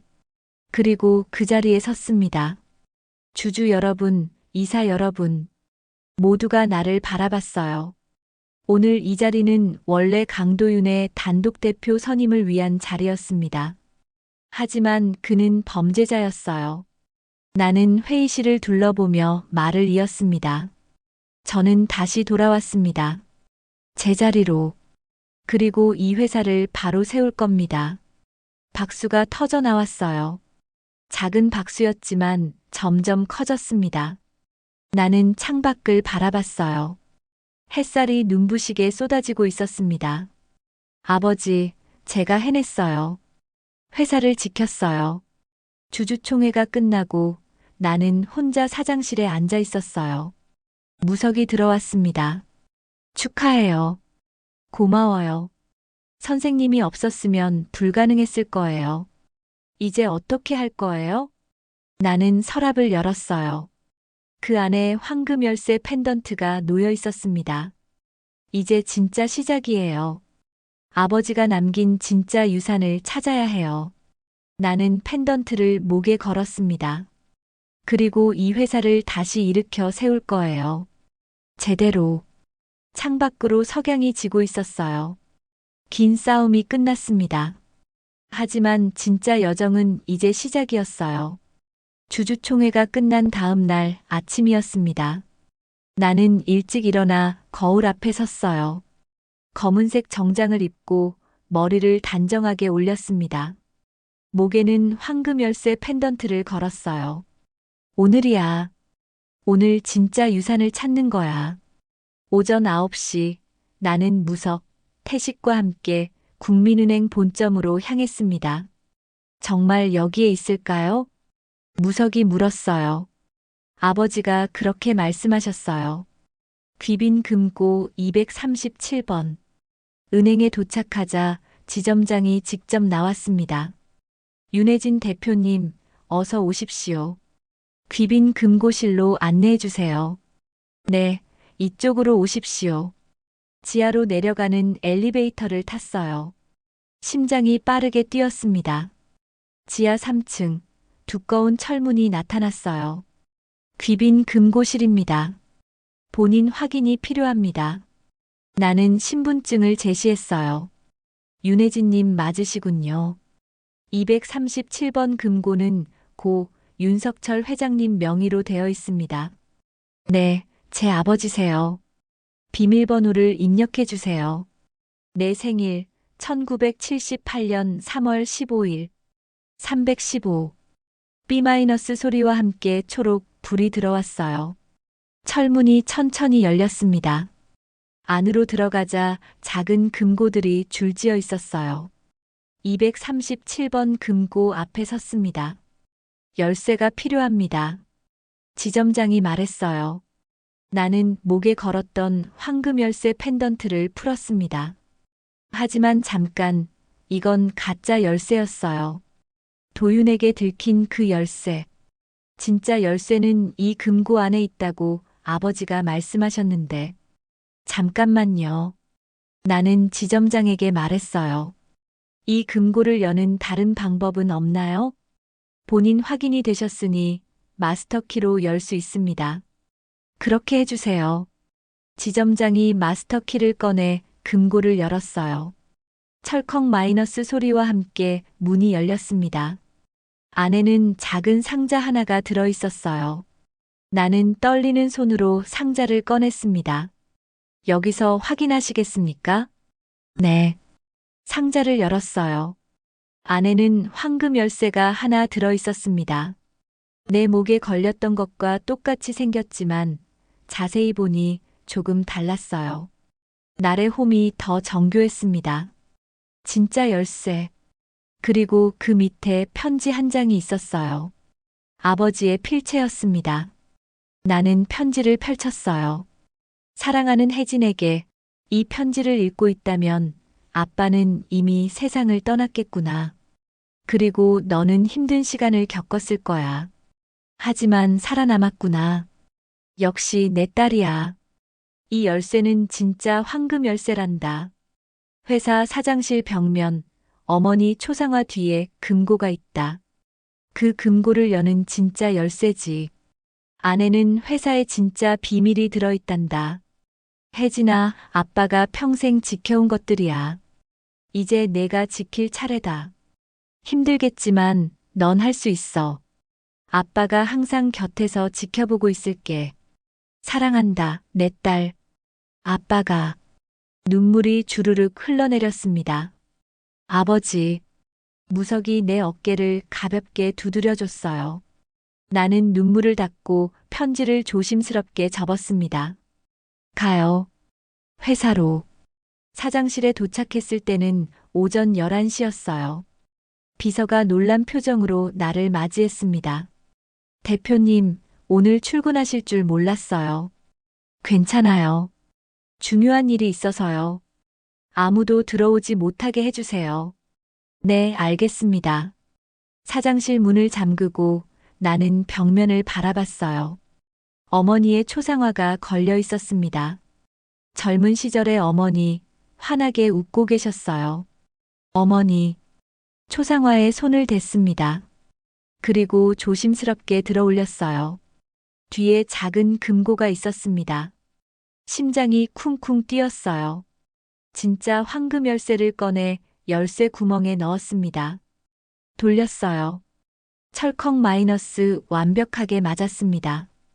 금고 문이 열렸어요. 안에는 여러 서류와 USB, 그리고 또 다른 편지가 들어 있었습니다. 나는 서류들을 하나씩 꺼냈어요. 첫 번째 서류, 회사 주식 명부였습니다. 하지만 이상한 점이 있었어요. 아버지 명의로 된 주식이 60%가 아니라 75%였습니다. 이게 무슨? 두 번째 서류를 펼쳤어요. 비밀 계약서였습니다. 을 강도윤은 감 윤석철로부터 한빛홀딩스 주식 15%를 차용한다. 단, 이는 명예 신탁이며 실질적 소유권은 갑에게 있다. 을이 배신하거나 계약을 위반할 시 모든 주식은 즉시 갑에게 환원된다. 날짜는 15년 전, 내가 도윤과 결혼하던 해였어요. 아버지가 도윤을 믿지 않으셨구나. 세 번째 서류, 재무제표였습니다. 회사에 숨겨진 자산 목록이었어요. 부동산, 특허권, 해외 계열사. 공식 장부에는 없는 것들이었습니다. 총액이 무려 500억 원. 이런 자산이 있었어? USB를 컴퓨터에 꽂았어요. 파일이 열렸습니다. 녹음 파일들이 가득했어요. 첫 번째 파일을 재생했습니다. 도윤의 목소리가 들렸어요. 장인어른, 제가 회사를 키우겠습니다. 저를 믿어주세요. 아버지의 목소리가 이어졌습니다. 도윤군, 자네를 믿고 싶지만 혜진이를 진심으로 사랑하는가? 물론입니다. 그렇다면 좋아. 하지만 명심하게. 이 회사는 혜진이 것이야. 자네는 단지 돕는 것뿐이네. 다음 파일을 재생했어요. 3년 전 녹음이었습니다. 장인어른, 제 주식 지분을 늘려주실 수 없을까요? 도윤의 목소리였어요. 왜지? 이사들이 저를 무시합니다. 실권이 없다고요. 도윤군, 자네는 혜진이 남편이야. 그것만으로 충분하지 않나? 하지만 더 이상 이 얘기 하지 말게. 내 대답은 아니오일세. 그 다음 파일. 2년 전이었어요. 장인어른 건강이 안 좋으시다던데 혹시 유 원장은? 도윤군. 아버지의 목소리가 날카로웠습니다. 자네, 지금 뭘 바라는 건가? 아, 아닙니다. 그냥 내 재산은 모두 혜진이 것이야. 자네가 혜진이를 진심으로 사랑한다면 그것으로 충분할 걸세. 녹음은 거기서 끝났어요. 나는 의자에 주저앉았습니다. 아버지, 알고 계셨구나. 아버지는 처음부터 도윤을 의심하셨던 거예요. 그래서 이 모든 걸 준비하신 거였습니다. 마지막 편지를 펼쳤어요. 혜진아, 이 편지를 읽는다는 건 최악의 상황이 온 거겠지. 아빠는 도윤을 처음부터 믿지 않았단다. 그 사람 눈빛에서 욕심을 봤거든. 하지만 내가 사랑한다기에 기회를 줬어. 주식 15%를 명예 신탁한 것도 시험이었지. 만약 그가 진심으로 너를 사랑한다면 그것으로 만족했겠지. 하지만 만약 배신한다면 이 서류들이 너를 지켜줄 거야. 혜진아, 이제 알겠지? 진짜 황금 열쇠는 내 손에 있었어. 회사의 75%는 내 거야. 도윤이 가진 15%는 명예 신탁일 뿐이고, 이 서류들을 법원에 제출해. 모든 것이 너에게 돌아올 거야. 그리고 기억해. 사람을 볼 줄 아는 눈을 가져라. 겉모습이 아니라 마음을 봐야 한단다. 아빠가 평생 지킨 이 회사를 이제 내가 키워나가렴. 넌 할 수 있어. 사랑한다, 내 딸. 아빠가. 눈물이 멈추지 않았어요. 아버지, 저를 이렇게 지켜주셨구나. 무석이 조심스럽게 다가왔습니다. 괜찮아요? 나는 고개를 끄덕이며 눈물을 닦았어요. 괜찮아요. 이제 정말 괜찮아요. 태식이 서류들을 검토하며 말했습니다. 이 서류들만 있으면 강도윤의 주식은 모두 무효가 됩니다. 회사는 완전히 당신 것이 돼요. 검찰에 추가 증거로 제출할 수 있을까요? 물론이죠. 이건 결정적 증거예요. 나는 창밖을 바라봤어요. 서울 시내가 한눈에 보였습니다. 아버지가 평생 지킨 이 회사. 이제 내가 지킬 차례였어요. 태식 씨, 이 서류들 정리해서 검찰에 제출해 주세요. 알겠습니다. 그리고 법무팀 불러주세요. 도윤 명의로 된 주식 회수 절차를 시작해야 해요. 네, 바로 준비하겠습니다. 오후 3시 긴급 임원 회의가 소집됐습니다. 나는 상석에 앉았어요. 임원들이 하나둘 들어왔습니다. 오늘 여러분을 부른 이유는 중요한 발표가 있기 때문입니다. 나는 서류를 펼쳤어요. 고 윤석철 회장님께서 남기신 유언이 발견됐습니다. 임원들이 술렁였어요. 회장님께서는 강도윤에게 명예 신탁한 주식 15%를 회수하라고 명시하셨습니다. 배신 시 즉시 환원하라고요. 그럼 강도윤 대표의 주식은 모두 무효입니다. 법적으로 제 소유가 됩니다. 재무이사가 물었어요. 그럼 대표님 지분은 75%입니다. 회의실이 순간 조용해졌어요. 따라서 저는 이 회사의 절대 지분을 가진 대주주이자 대표이사입니다. 나는 임원들을 한 명씩 바라봤어요. 앞으로 이 회사를 투명하고 정직하게 운영하겠습니다. 비리는 용납하지 않을 거예요. 잘 따르겠습니다, 대표님. 모두가 고개를 숙였습니다. 회의가 끝나고 나는 다시 사장실로 돌아왔어요. 책상 위에 황금 열쇠 2개를 나란히 놓았습니다. 가짜와 진짜. 아버지, 이제 알겠어요. 진짜 열쇠가 뭔지. 진짜 열쇠는 금속으로 만든 게 아니었어요. 아버지의 사랑과 지혜였습니다. 나를 지키기 위해 남겨주신 모든 것. 그것이 진짜 황금 열쇠였어요. 저녁 7시, 무석이 커피를 들고 왔습니다. 수고하셨어요. 오늘. 고마워요. 나는 커피를 받아 마셨어요. 이제 어떻게 할 거예요? 회사를 다시 세울 거예요. 제대로. 아버지가 꿈꾸셨던 것처럼. 혼자서요? 나는 무석을 바라봤어요. 그의 눈빛은 따뜻했습니다. 아니요. 이제는 혼자가 아니에요. 선생님도 있고, 태식 씨도 있고, 저도 계속 곁에 있을게요. 무석이 내 손을 잡았어요. 물리치료는 끝났지만, 그래도 곁에 있고 싶어요. 내 얼굴이 뜨거워졌습니다. 고마워요. 창밖으로 해가 지고 있었어요. 긴 악몽이 끝났습니다. 도윤은 감옥에 있고 회사는 내 손에 돌아왔어요. 하지만 상처는 아직 아물지 않았습니다. 15년의 결혼이 거짓이었다는 사실. 믿었던 사람한테 배신당한 아픔. 쉽게 잊혀지지 않을 거예요. 하지만 괜찮았습니다. 나는 살아남았으니까요. 다시 일어섰으니까요. 그리고 이제 진짜 내 인생을 살 수 있으니까요. 선생님, 네. 내일부터 새로 시작하는 거예요. 진짜 제 인생을 함께 시작하는 거예요. 무석이 미소 지으며 말했습니다. 나는 고개를 끄덕였어요. 그리고 황금 열쇠를 목에 걸었습니다. 이제 이 열쇠는 과거의 상징이 아니에요. 미래의 시작이었습니다. 6개월이 흘렀습니다. 봄이 다시 왔어요. 사장실 창밖으로 벚꽃이 흩날리고 있었습니다. 나는 책상에 앉아 서류를 검토하고 있었어요. 대표님, 1분기 실적 보고서입니다. 비서가 서류를 가져왔습니다.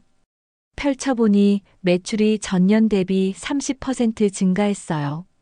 잘했네요. 모두에게 고생했다고 전해주세요. 네, 대표님. 6개월 동안 많은 것이 변했습니다. 도윤은 1심에서 징역 12년을 선고받았어요. 백소라는 징역 10년. 오세문 재무본부장은 횡령 혐의로 징역 8년. 정판수는 징역 5년. 모두 항소했지만 증거가 명확해서 형량이 줄어들 가능성은 낮았습니다.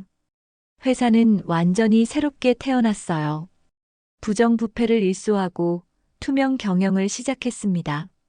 직원들의 사기도 높아졌고 실적도 좋아졌어요.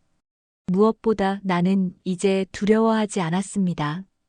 혼자가 아니라는 걸 알았으니까요. 오후 3시 무석이 사장실로 찾아왔어요. 바쁘세요?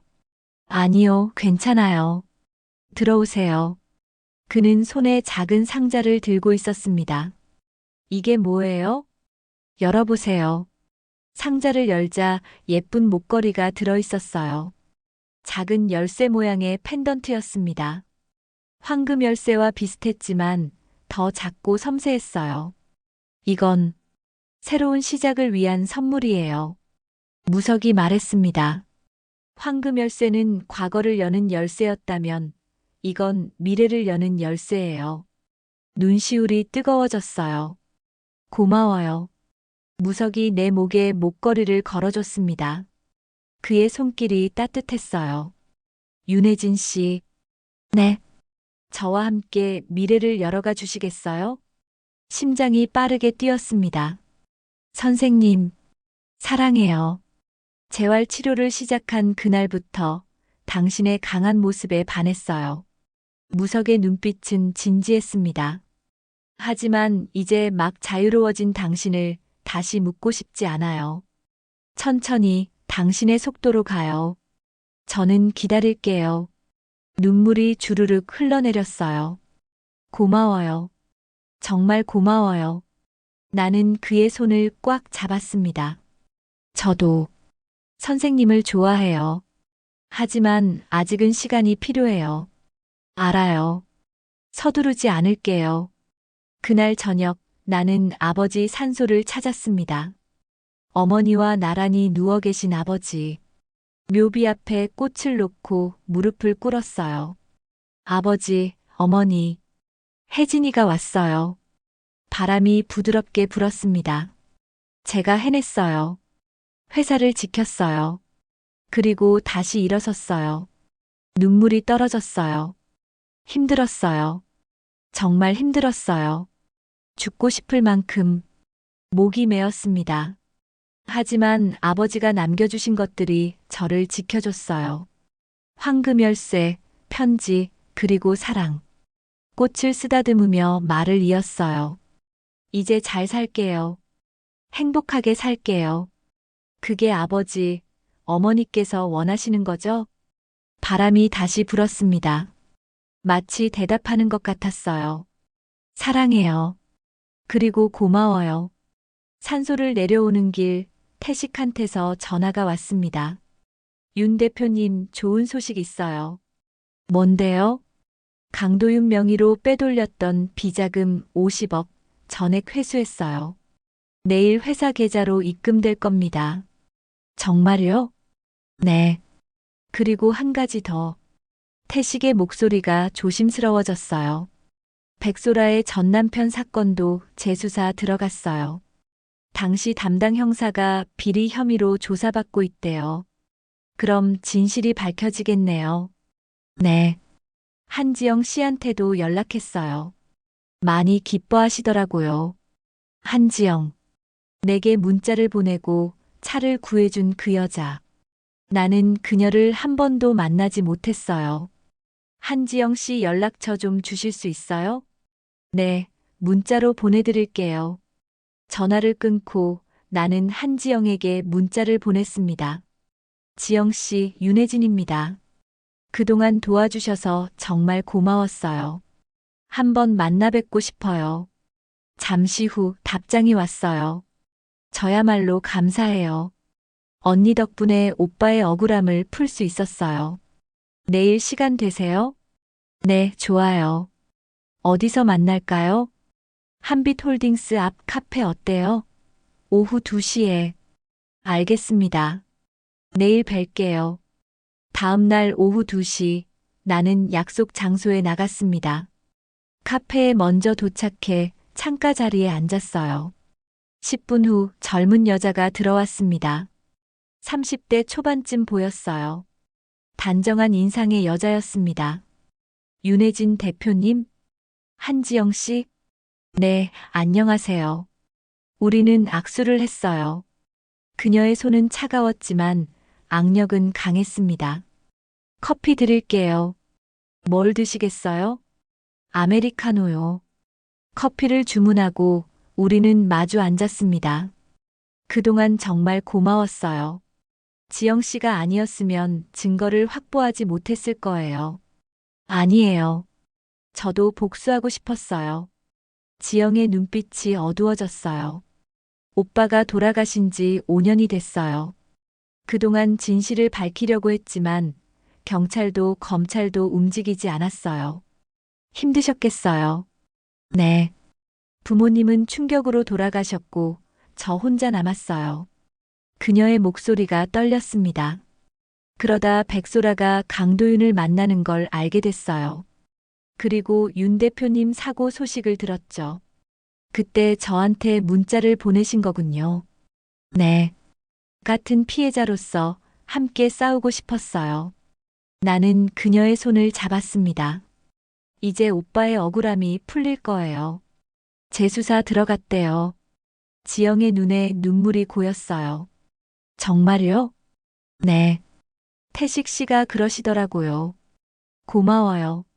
정말 고마워요. 그녀는 한참을 울었습니다. 나는 조용히 그녀 곁에 있어줬어요. 한참 후 그녀가 눈물을 닦으며 말했습니다. 윤 대표님, 정말 대단하세요.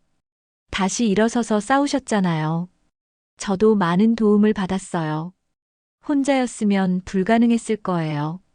저도 이제 다시 시작해야 할 것 같아요. 무슨 일 하세요? 간호사예요. 하지만 오빠 일로 휴직 중이었어요. 나는 잠시 생각하다가 말했어요. 혹시 저희 회사에서 일하고 싶으세요? 네. 의무실 간호사가 필요해요. 직원들 건강 관리하는 자리인데 관심 있으세요? 지영의 눈이 커졌어요. 정말 괜찮을까요? 물론이죠. 함께 새로 시작해요. 우리 둘 다. 그녀는 고개를 끄덕이며 환하게 웃었습니다. 감사합니다. 정말 감사합니다. 한 달 후 회사 창립 30주년 기념식이 열렸습니다. 본사 대강당에 임직원과 주요 거래처들이 모였어요. 나는 단상에 올라 마이크 앞에 섰습니다. 안녕하십니까? 한빛홀딩스 대표이사 윤혜진입니다. 박수가 터져 나왔어요. 오늘 이 자리에 서기까지 쉽지 않은 시간이었습니다. 나는 잠시 말을 멈추고 청중을 바라봤어요. 1년 전 저는 사고를 당했어요. 4개월간 혼수 상태였고 깨어나서는 다리를 쓸 수 없었습니다. 청중이 조용해졌어요. 하지만 포기하지 않았습니다. 다시 일어서려고 노력했고 많은 분들의 도움으로 기적을 만들어냈어요. 무석을 바라봤습니다. 그가 미소 지으며 고개를 끄덕였어요. 그 과정에서 배웠습니다. 진짜 힘은 혼자서 나오는 게 아니라 함께할 때 생긴다는 것을요. 박수가 나왔어요. 앞으로 한빛홀딩스는 투명하고 정직한 기업이 될 것입니다. 그리고 직원 한 명 한 명을 소중히 여기는 회사가 될 것입니다. 나는 목에 걸린 열쇠 펜던트를 만졌어요. 제 아버지께서 평생 지키신 이 회사를 이제 우리 모두가 함께 키워나갑시다. 우레와 같은 박수가 쏟아졌습니다. 기념식이 끝나고 나는 옥상으로 올라갔어요. 서울 시내가 한눈에 보였습니다. 석양이 지고 있었어요. 여기 있었구나. 무석이 올라왔습니다.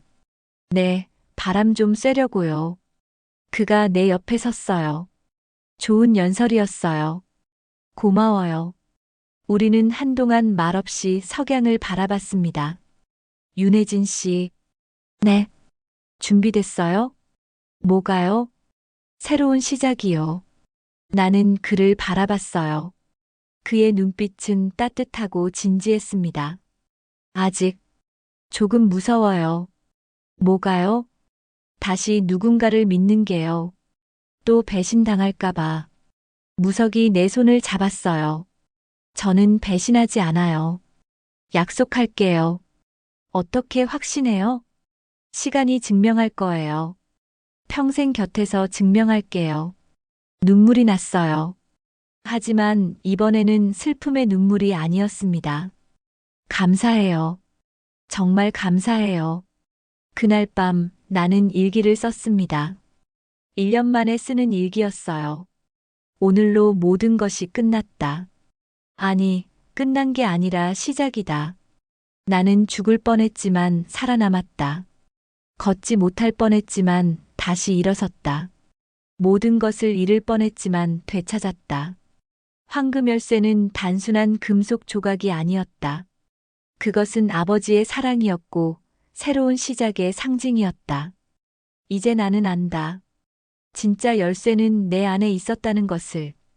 포기하지 않는 의지. 다시 일어서는 용기. 사람을 믿는 마음.